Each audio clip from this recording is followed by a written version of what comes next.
Good morning everyone, আশা করি আপনারা সবাই ভালো আছেন। আমিও ভালো আছি। আজকে শনিবার, আর এই গরম গরম কফির সাথে আমার এই ছোট্ট ব্লগে সবাইকে ওয়েলকাম। তো আজকে আমরা বেরিয়ে পড়েছিলাম একটা টিফিন সেন্টার থেকে ব্রেকফাস্ট করার জন্য। আর মাঝের মধ্যে আমরা ওই দোকান থেকেই ব্রেকফাস্ট করি, কারণ হচ্ছে ওই দোকানের পরিচ্ছন্নতার সাথে খাবার দেওয়া হয়, আর খাবারের কোয়ালিটিও খুব ভালো থাকে। আর সাউথ ইন্ডিয়ান খাবারের মধ্যে আমরা কখনো যদি খাই তাহলে ওই দোকানেই খাই।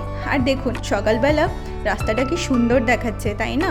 কারণ বসন্তকাল পড়ে গেছে আর চারিধারে ফুলের অনেক গাছও দেখা যাচ্ছে। আমার খুব ভালো লাগছিল।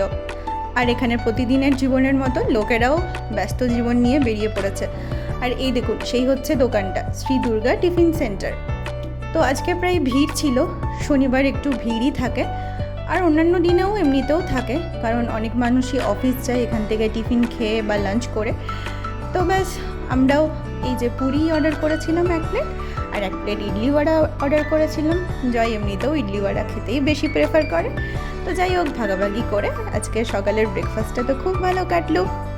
আপনাদের কেমন কাটলো শনিবারের সকাল আমাকে অবশ্যই জানাবেন। চলুন, টাটা।